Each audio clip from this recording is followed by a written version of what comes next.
Welcome my dear rockets, कैसे हैं आप सभी।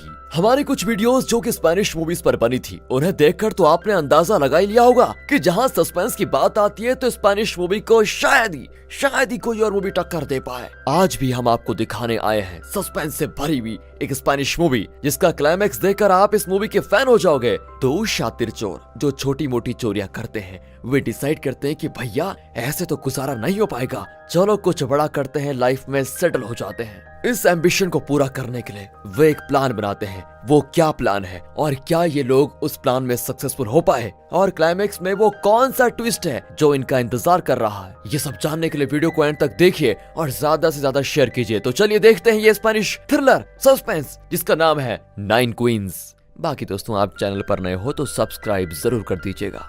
मूवी की शुरुआत में जॉन नाम का आदमी एक सुपरमार्केट के अंदर जाता है। वहाँ इसके अलावा सिर्फ एक और कस्टमर होता है जो अपनी शॉपिंग कर रहा है। जॉन $5 का एक आइटम उठाकर बिलिंग काउंटर में जाता है। कैशियर को देखकर कहता है कि वाह, आजकल अप्सराएं बिलिंग काउंटर में बैठने लगी हैं क्या। ये सुनकर वो शर्मा जाती है। हालांकि जॉन तो सरासर झूठ बोल रहा था। जब पैसे देने होते हैं तो वो अपनी जेब टटोलकर कहता है कि सॉरी, मेरे पास $5 तो नहीं है बल्कि 50 का नोट है। कैशियर कहती है कोई बात नहीं, मेरे पास $10 के 5 नोट हैं। ये कहकर वो $10 के 5 नोट निकाल कर रखती है। अब दोस्तों, नॉर्मल कस्टमर होता तो 50 का नोट उसको देकर 10 के 4 नोट उठा लेता। फिर कैशियर उस आइटम के $5 लेकर बाकी $5 लौटा देती है ना, ऐसा होता। पर अपना जॉन क्या करता है जरा देखिए। वो पैंट पॉकेट में फिर हाथ डालकर कहता है कि सॉरी, मेरे पास भी 10 के 5 नोट हैं, ये लो। कहकर वो अपनी तरफ से $10 के 5 नोट रखता है। अब टेबल पर हो गए हैं पूरे $100। जॉन कहता है आप एक काम कीजिए, कैश काउंटर में आपको छुट्टे की जरूरत पड़ेगी तो आप ये $100 का छुट्टा रख लीजिए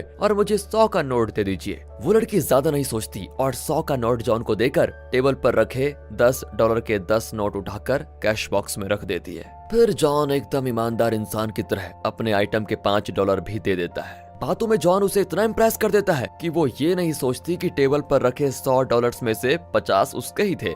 यानी जॉन ने उसे पूरे $50 का चूना लगाकर बेवकूफ बना दिया। अब जॉन अपना गेम खेलकर बाहर जा ही रहा होता है कि तभी उस लड़की की शिफ्ट होती है खत्म और वहाँ पर दूसरी लड़की बिलिंग काउंटर पर आती है। जॉन एक बार तो सफल हो गया। अब वो सोचता है कि क्यों ना इस नई लड़की के साथ भी यही गेम खेलूं। वो फिर वही गेम इस लड़की के साथ खेल रहा होता है कि तभी पहली वाली लड़की मैनेजर के साथ वहाँ कर कहती है कि सर, मुझे इस आदमी पर शक है। इस आदमी ने मुझसे भी यही आइटम खरीदा और मुझे कंफ्यूज करके इसने $50 शायद ज्यादा ले लिए। अब मैनेजर जॉन को पकड़कर पुलिस को कॉल करने के लिए कहता है। तभी वहाँ पर वो दूसरा कस्टमर आकर कहता है कि मैं हूँ पुलिस वाला, बताओ क्या प्रॉब्लम है। जब मैनेजर उसे बताता है तो वो जॉन को रंगे हाथों पकड़ लेता है और मैनेजर से कहता है कि मैं इसे स्टेशन लेकर जा रहा हूँ, आप आकर कंप्लेंट कर दीजिए और फिर ये $50 लेकर जाइए। ये कहकर वो जॉन को घसीट कर बाहर लेकर जाता है। कुछ दूर जाकर वो जॉन को छोड़ देता है और कहता है कि चोरी का सबसे इम्पोर्टेंट रूल ये है कि एक ही जगह पर एक ही टेक्निक दोबारा यूज नहीं करनी चाहिए। बार बार करोगे तो इस तरह पछताओगे,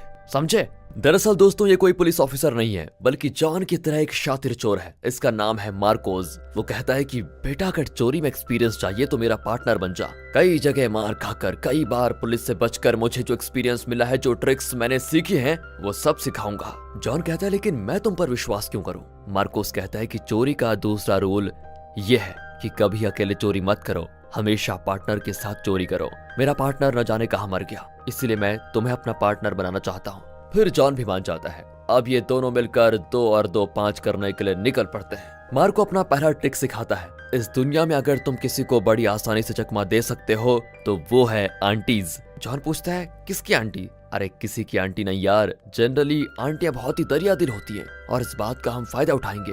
ये कहकर वो एक अपार्टमेंट के एंट्रेंस पर यूं ही किसी का फ्लैट नंबर डायल करके कहता है आंटी मैं आया हूँ। वहाँ से एक औरत कहती है आंटी किसे कहा तुमने, मेरी तो अभी शादी भी नहीं हुई है। दोनों वहाँ से निकलकर दूसरे फ्लैट के दूसरे डोर पर जाते हैं। इस तरह कई फ्लैट्स को ट्राई करने के बाद आखिर में एक डोर पर वो कहता है आंटी मैं आया हूँ। वहाँ पर एक आंटी होती है जो कहती है अरे बेटा गैरी, कैसे आना हुआ।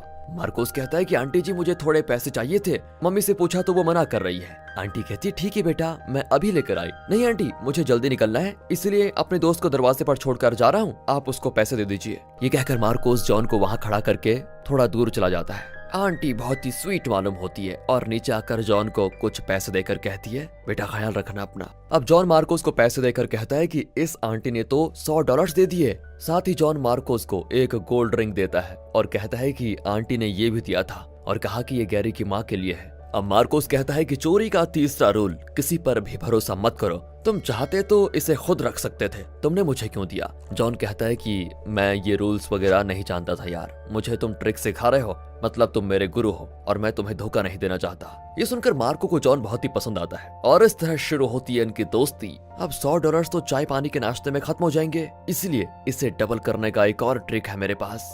ये कहकर मार्कोस उस नोट का कॉर्नर फाड़ कर रख लेता है और फटा हुआ नोट जाकर जॉन को देकर कहता है तुम उस रेस्टोरेंट में जाकर नाश्ता कर लो। जॉन वैसा ही करता है। जॉन वेटर को फटा हुआ नोट देता है, लेकिन वेटर ज्यादा ध्यान नहीं देता और उसको ले लेता है। फिर नाश्ता खाकर जॉन बाकी के पैसे लेकर आ जाता है। अब मार्कोस उसी रेस्टोरेंट में जाकर कॉफी ऑर्डर करता है। जॉन बाहर खड़ा खड़ा मार्को को अपना फैमिली बैकग्राउंड बता रहा होता है। मेरा बाप एक नंबर का चोर था, एक बार वो पकड़ा गया और अब वो जेल में है। उसे छुड़ाने के लिए मुझे $70,000 चाहिए, इसलिए मुझे चोरी करनी पड़ रही है। वैसे मैं इस फील्ड में बिल्कुल नया हूँ, पर अब तक मैंने $50,000 कमा लिए हैं और अब सिर्फ 20,000 चाहिए।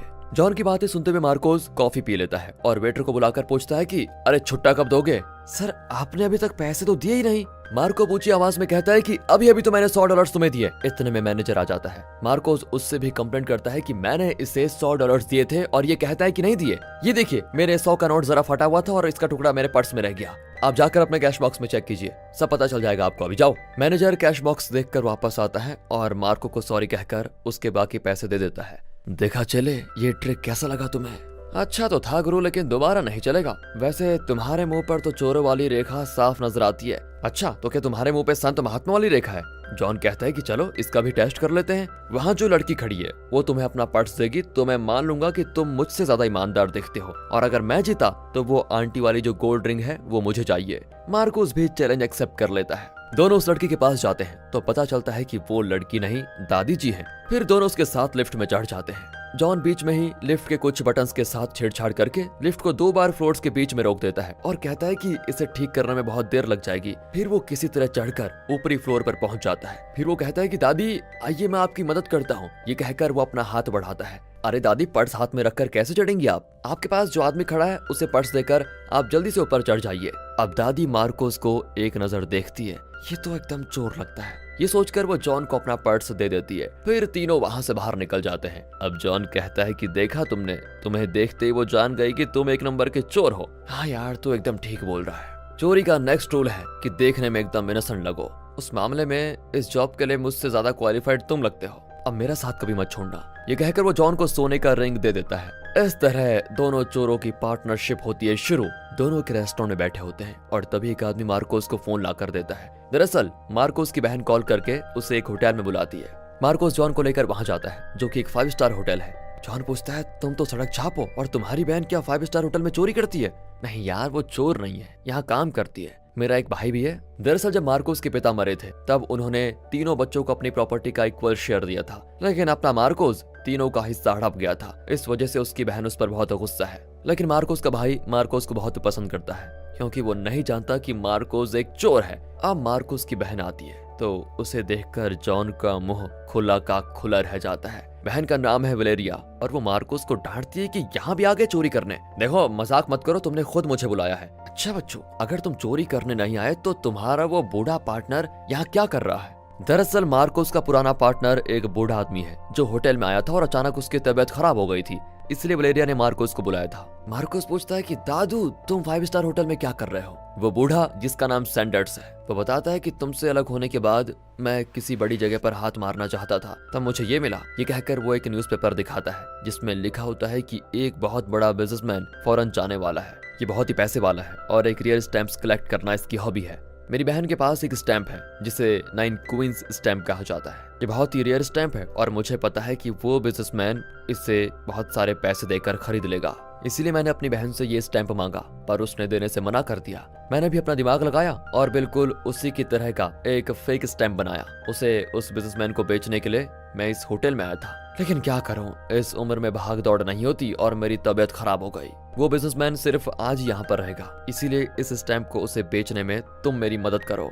मार्कोस मान जाता है लेकिन 90% शेयर मांगता है। सैंडर्स कहता है कि प्लान बनाऊं मैं, क्लाइंट ढूंढूं मैं और तुम्हें 90% दूं। मार्कोस कहता है कि हाँ बूढ़े, क्योंकि प्लान तो कोई भी बना सकता है, लेकिन उसे एग्जीक्यूट करने में जो रिस्क है उसके लिए मांग रहा हूँ मैं 90%। फिर सैंडर्स भी मान जाता है। अब सैंडर्स ने जो फेक स्टैंप बनाया वो सैंडर्स की पत्नी के पास है और ओरिजिनल स्टैंप सैंडर्स की बहन के पास। मार्को पूछता है कि अगर बिजनेसमैन को पता चल गया कि ये फेक है तो हम क्या करेंगे। सैंडर्स कहता है कि अरे वो बिजनेसमैन आदमी बहुत ही बिजी है, स्टैंप को लैब में ले जाकर टेस्ट करने का टाइम उसके पास नहीं होगा, और मैंने जो स्टैंप रेडी किया है वो सिर्फ लैब टेस्ट में पहचाना जा सकता है। वो बिजनेसमैन जरूर ऑन द स्पॉट टेस्ट करेगा और मेरा स्टैंप उसमें जरूर पास होगा, इसकी मैं गारंटी देता हूँ। इतने में वो बिजनेसमैन होटल में आ जाता है और वलेरिया के साथ उसका रवैया देखकर मार्कोस समझ जाता है कि बिजनेसमैन को वलेरिया पसंद है। मार्कोस और जॉन अपने मिशन के लिए मैदान में उतर जाते हैं। पहले वे सैंडर्स की वाइफ से वो फेक स्टैंप लेने जाते हैं। जॉन पूछता है क्या मुझे भी प्रॉफिट में कुछ शेयर मिलेगा। हाँ, तुम्हें 10% तो मैं दे ही सकता हूँ। ओह, तो मुझे और सैंडर्स को सिर्फ 10% और तुम्हें 80%। हाँ भाई, असली काम तो मैं ही कर रहा हूँ, तुम तो सिर्फ मेरी मदद कर रहे हो। तुम अपनी तरफ से इस मिशन में कुछ करके दिखाओ तो मैं तुम्हारा शेयर बढ़ा दूंगा। फिर मार्को सैंडर की वाइफ से पूछता है कि दादी, सैंडर्स ने मुझे भेजा है और 9 क्वींस वाला स्टैंप लाने को कहा। मार्कोस को देखकर वो कहती है चोर उचक्के कहीं के, तुम्हें मैं स्टैंप क्यों दूंगी, जाकर सैंडर्स को लेकर आ। हे भगवान, आजकल चोरों को राज चल रहा है, ये कहकर वो दरवाजा ही बंद कर देती है। जॉन कहता है कि मैंने तो पहले ही कहा था कि तुम्हारे माथे पर कैपिटल लेटर में चोर लिखा है। अब मैं ट्राई करता हूँ, और अगर बुढ़िया ने मुझे स्टैंप दे दिया तो मुझे 30% चाहिए। बोलो मंजूर है। एन वक्त पर जॉन की समझदारी अगर आपको पसंद आ गई हो दोस्तों तो वीडियो को लाइक कीजिए। मार्कोस भी मान जाता है। जॉन का चेहरा देखकर सैंडर्स की वाइफ सोचती है कि ये तो दूध पीता बच्चा लगता है, जरूर अच्छा लड़का होगा। वो जॉन को स्टैंप दे देती है। अब इनके पास 9 क्वींस का डुप्लीकेट स्टैंप है, लेकिन इसे वे डायरेक्टली लेकर जाकर उस बिजनेसमैन को नहीं दे सकते क्योंकि उसे शक होगा। इसीलिए इन्हें इनडायरेक्टली उसे इन्फॉर्मेशन देनी होगी कि हमारे पास 9 क्वींस का स्टैंप है। अब वे देखते हैं कि बिजनेसमैन बाथरूम जा रहा है। तभी मार्कोस भी उसके पीछे जाकर फोन पर बात करने लगता है कि हाँ, मेरे पास 9 क्वींस वाला स्टैंप है, मुझे कोई बायर दिला दे यार, बहुत जरूरत है उसकी। उसकी बातें वो बिजनेसमैन भी सुन रहा था। इसी बीच एक पुलिस वाला आकर मार्कोस को पकड़कर पूछता है तुम कौन हो, चेहरे से तो चोर ही लगते हो। मार्कोस कहता है कि मेरे पास 9 क्वींस वाला स्टैंप है, उसे बेचने की कोशिश कर रहा हूँ। इतने में वो बिजनेसमैन बाथरूम से बाहर आकर पुलिस से कहता है कि मैं ही वो बायर हूँ, आप उसे छोड़ दीजिए। इस पर पुलिस वाला उसे छोड़ देता है। बिजनेसमैन मार्कोस को अपने कमरे में बुलाता है। उसके जाने के बाद मार्कोस और पुलिस वाला मिलकर खूब हंसते हैं। दरअसल ये पुलिस वाला कोई और नहीं, मार्कोस का ही आदमी था। उसने इसीलिए ड्रामा किया था क्योंकि कोई नॉर्मल चोर होता तो पुलिस के आते ही भागने की कोशिश करता, पर वो बिजनेसमैन को यकीन दिलाना चाहता था कि मैं तो एकदम ईमानदार हूँ और पुलिस से भी नहीं डरता। फिर मार्कोस और जॉन बिजनेसमैन से मिलते हैं। वो प्रूफ मांगता है तो मार्कोस उसे उस फेक स्टैंप का फोटो दिखाता है। बिजनेसमैन कहता है कि 1 घंटे के बाद तुम वो स्टैंप लाकर मुझे दो, मेरा एक्सपर्ट उसे टेस्ट करके बता देगा कि वो ओरिजिनल है या फेक, और फिर इसकी कीमत डिसाइड करेंगे। ठीक 1 घंटे के बाद मार्कोस और जॉन उस फेक स्टैंप को लेकर बिजनेसमैन के पास आ जाते हैं। ये लोग सोचते हैं कि स्टैंप के 30-40 हजार डॉलर तो मिल जाएं तो काफी है। बिजनेसमैन का एक्सपर्ट कहता है कि इसे ठीक से जज करने के लिए तो लैब में भेजना पड़ेगा। बिजनेसमैन कहता है कि अरे मेरे पास उतना टाइम नहीं है, कल मुझे फौरन जाना है, तुमसे जितना हो सके यहीं पर टेस्ट करके बताओ। एक्सपर्ट उसे चेक करके कहता है कि सर ये ओरिजिनल है। ये एक्सपर्ट ऐसा क्यों कह रहा है, आपको आइडिया है दोस्तों कुछ? देखते हैं, कमेंट्स में बता दीजिए, देखते हैं आपका अंदाजा सही लगा कि नहीं। मार्कोस और जॉन चैन की सांस लेते हैं। बिजनेसमैन कहता है कि स्टैंप का मैं 2.5 से 3 लाख डॉलर दे सकता हूँ। अमाउंट को सुनकर मार्कोस की बोलती बंद हो जाती है, पर जॉन कुछ ज्यादा ही एक्टिंग करने लगता है कि 3 लाख का हम क्या अचार डालेंगे, इस स्टैंप की कीमत शायद आप नहीं जानते। चलो मार्कोस, हम कोई और बायर ढूंढ लेंगे। मार्कोस उसे चुप कराने की कोशिश करता रहता है लेकिन वो नहीं मानता। तभी बिजनेसमैन कहता है कि ठीक है, मैं 4.5 लाख डॉलर देने को तैयार हूँ। अगर डील मंजूर हो तो आज रात इस स्टैंप को लेकर मेरे पास आ जाना, मैं पैसे देकर इसको ले लूंगा और कल सुबह यहाँ से निकल जाऊंगा। 4.5 लाख सुनकर दोनों शॉक में होते हैं और बाहर आते हैं, पर वहाँ बिजनेसमैन का वो एक्सपर्ट खड़ा होता है और पूछता है कि मेरा शेयर कब दोगे भाइयों? तुम्हें हम शेयर क्यों देंगे? वो इसीलिए कि तुम्हारा वो 2 टके का स्टैंप देखते ही मैं जान गया था कि वो फेक है। अब बोलो, मुझे शेयर दोगे या मैं अभी जाकर तुम्हारी पोल खोल दूं? मार्कोस भी उसे शेयर देने के लिए मान जाता है। बस अब इन्हें किसी की फिक्र करने की जरूरत नहीं। लेकिन तभी बाइक में 2 आदमी स्टैंप वाला बैग छीन कर लेके जाते हैं। रास्ते में वे बैग खोलते हैं तो उसमें सिर्फ एक स्टैंप देखकर उसे पानी में फेंक देते हैं। स्टैंप पानी में भीगकर बेकार हो जाता है। दोनों अपनी किस्मत पे रोते हुए बैठे होते हैं। लेकिन तभी मार्कोस कहता है कि ये तो फेक स्टैंप था, ओरिजिनल तो सैंडर्स की बहन के पास है, क्यों ना हम किसी तरह उसे लेकर बिजनेसमैन को बेच दें। फिर क्या था, दोनों सैंडर्स की बहन के घर जाकर कहते हैं हम आपका 9 क्वींस वाला स्टैम्प खरीदना चाहते हैं। वो पूछते हैं कि कितना दोगे। मार्कोस कहता है कि हम इतनी बड़ी रकम दे देंगे कि आप सोच भी नहीं सकती, हम $50,000 देने को तैयार हैं। वो गला फाड़ कर हंसती है कि मुझे पागल समझ रखा है क्या, वो स्टैम्प उससे भी ज्यादा कीमती है। फिर बातचीत के बाद वे 2.5 लाख के लिए मान जाते हैं और कहते हैं कि हम जल्दी पैसे लेकर आ जाएंगे और स्टैम्प लेकर जाएंगे। बाहर जाकर जॉन मार्कोस को डांटता है कि 2.5 लाख के लिए तुम क्यों मान गए, उतने पैसे कहाँ से आएंगे। मार्कोस कहता है कि टेंशन मत लो यार, मैंने अपनी बहन और भाई को उल्लू बनाकर उनकी प्रॉपर्टी का शेयर भी ले लिया है, उसके 2 लाख मेरे पास है, तुम 50,000 दे देना जो तुमने अपने बाप की रिहाई के लिए जमा कर रखे हैं। जॉन गुस्से में उसका शर्ट पकड़ लेता है कि मैं उन पैसों को हाथ नहीं लगाऊंगा, समझे, कोई और आइडिया है तो बताओ। अच्छा, मैं अपनी पूरी प्रॉपर्टी दांव पर लगा रहा हूँ और तुम हो कि इतना सा देने को तैयार नहीं हो। वो बिजनेसमैन हमें बहुत सारे पैसे देने वाला है और मैं तुम्हारा शेयर भी बढ़ा दूंगा, प्लीज 50,000 तो दे दो यार। अब जॉन भी मान जाता है। अब मार्कोस का 2 लाख और जॉन का 50,000 मिलकर 2.5 लाख वे सैंडर्स की बहन को देकर ओरिजिनल स्टैम्प खरीद लेते हैं। फिर मार्कोस उसको लेकर जाकर बिजनेसमैन को दे देता है, तो वो कहता है कि ये तुम क्यों लेकर आए, अपनी बहन को दो और उसे मेरे पास भेजो। मुझे सिर्फ स्टैम्प ही नहीं, तुम्हारी बहन भी चाहिए। कल सुबह फौरन जाने से पहले मैं तुम्हारी बहन वलेरिया को पैसे देकर जाऊंगा। अपनी बहन के लिए ऐसी घटिया बात सुनकर मार्कोस को तो गुस्सा आना चाहिए, लेकिन उसे कोई फर्क नहीं पड़ता, उससे तो सिर्फ पैसों से मतलब है। इसकी हिम्मत तो देखो, जाकर बहन से पूछ भी लेता है। वो मार्कोस के मुंह पे थूक देती है कि तुम भाई हो या दलाल। मार्कोस जरा भी दुखी नहीं होता और कहता है मैंने जो तुम्हारी प्रॉपर्टी ली थी वो मैं वापस करने को तैयार हूँ, तुम बस मेरा ये काम कर दो। इस पर वलेरिया कहती है कि ठीक है, लेकिन उससे पहले तुम हमारे भाई को बता दो कि तुम कितने घटिया किस्म के इंसान हो, क्योंकि वो तुम्हें बहुत ही अच्छा आदमी समझ रहा है। मार्कोस भी अपने भाई को बता देता है कि मैं क्या क्या काम करता हूँ और ये भी कि पैसों के अलावा मेरी जिंदगी का कोई मकसद नहीं है। मार्कोस का भाई उसे बहुत मारता है क्योंकि उसे मार्कोस पर बहुत विश्वास था। अब मार खाने के बाद वो वलेरिया से कहता है अब तुम ये स्टैम्प लेकर उस बिजनेसमैन के कमरे में जाओ। वलेरिया वैसा ही करती है। अगले दिन बिजनेसमैन एयरपोर्ट के लिए निकल रहा होता है कि मार्कोस उसे रोककर स्टैम्प के लिए पैसे मांगता है। बिजनेसमैन कहता है कि वो तो मैंने कल रात ही तुम्हारी बहन वलेरिया को दे दिया, जाकर ले लो उससे। मार्कोस भी वलेरिया के पास जाता है तो वो मार्कोस को एक ब्रीफकेस पकड़ाकर चली जाती है। उसके अंदर एक चेक के अलावा कुछ नहीं होता। मार्कोस वलेरिया से पूछता है ये क्या मजाक है, इस चेक को कैश कराने में तो मेरी जिंदगी निकल जाएगी, अगर बाउंस हो गया तो। वलेरिया की आंखों में आंसू होते हैं और वो कहती है कि कोई प्रॉब्लम नहीं होगी। उस आदमी का होटल का बिल लाखों में आया था, उतने पैसे इसी चेक से उसने चुकाए थे।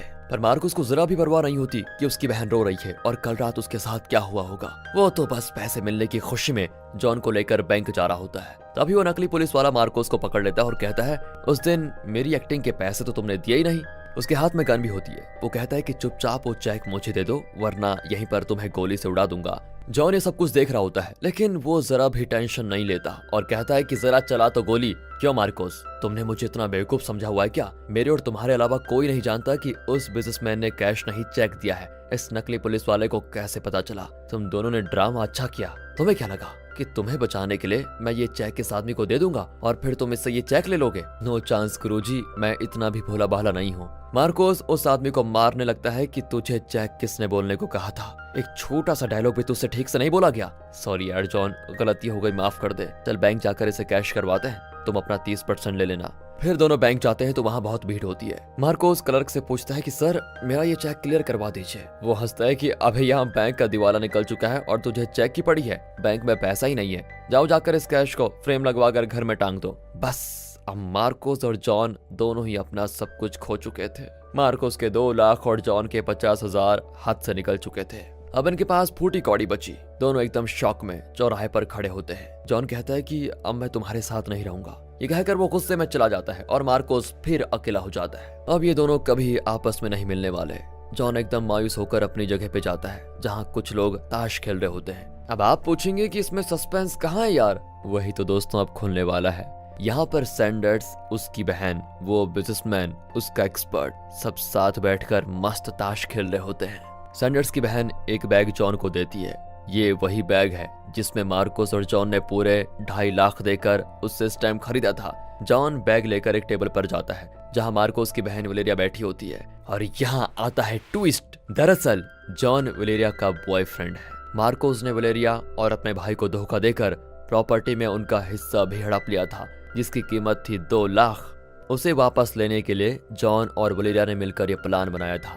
मूवी की शुरुआत में जॉन जानबूझकर उस सुपरमार्केट में गया था क्योंकि वो मार्कोस को फॉलो कर रहा था। उसने जानबूझकर कैशियर के साथ वो गेम दोबारा से खेलने की कोशिश की ताकि वो फंस जाए और मार्कोस उसे बचाने आए। वो जानता था कि मार्कोस अपनी शातिरी का डेमो देने जरूर आएगा और इस तरह वो मार्कोस के साथ क्लोज होता गया। जॉन ने उसे बताया कि मेरे पास $50,000 हैं, क्योंकि उसे पता था कि पैसों के लालच में मार्कोस उसे अपना पार्टनर जरूर बनाएगा। इतना ही नहीं, सैंडर्स जो कई सालों से मार्कोस का पार्टनर था, उसे मार्कोस ने धोखा दे दिया था, जिसकी वजह से वो मार्कोस से अलग हो गया। जॉन ने उसे भी अपने प्लान में शामिल किया और इन सब ने मिलकर ये स्टैम्प वाली कहानी मार्कोस को सुनाई। यहाँ तक कि वो बिजनेसमैन भी इनका साथी था। इस प्लान से बेखबर मार्कोस अपनी बहन और भाई से लूटे हुए 2 लाख दांव पे लगा बैठा, जिसे जॉन वापस वलेरिया के पास लेके आया। इस प्लान के दौरान इन लोगों को मार्कोस पर दया भी आ गई कि ये उल्लू बनने जा रहा है। ये लोग मार्कोस को माफ भी कर देते, लेकिन जब इन्होंने देखा कि मार्कोस पैसों के लिए अपनी बहन तक को किसी अजनबी के कमरे में भेजने को तैयार है, उसे जरा भी झिझक नहीं हुई। तब इन सब ने फैसला किया कि वो मार्कोस को 2 लाख का चूना लगाकर सड़क पर ला देंगे। इस पूरे कांड में इनका बोनस है वो सोने का रिंग, जो उस अपार्टमेंट वाली आंटी ने किसी गैरी की मां के लिए दिया था। जॉन ने उसे एक बैट में मार्कोस से जीता था। अब वो उसे अपनी गर्लफ्रेंड यानी वलेरिया को देकर शादी प्रपोज करता है। वलेरिया भी हाँ कहती है और जल्द ही दोनों की शादी भी होने जा रही है। और इसी ट्विस्ट के साथ 9 क्वींस नाम की ये मूवी खत्म होती है। और दोस्तों, आप हमारे दूसरे चैनल मूवीज वेदर की तरफ देख सकते हैं। अगर आपको अच्छा लगे तो लाइक एंड सब्सक्राइब। मिलते हैं अगली वीडियो में, तब तक के लिए गुड बाय, अपना ख्याल रखें and finally thanks for watching.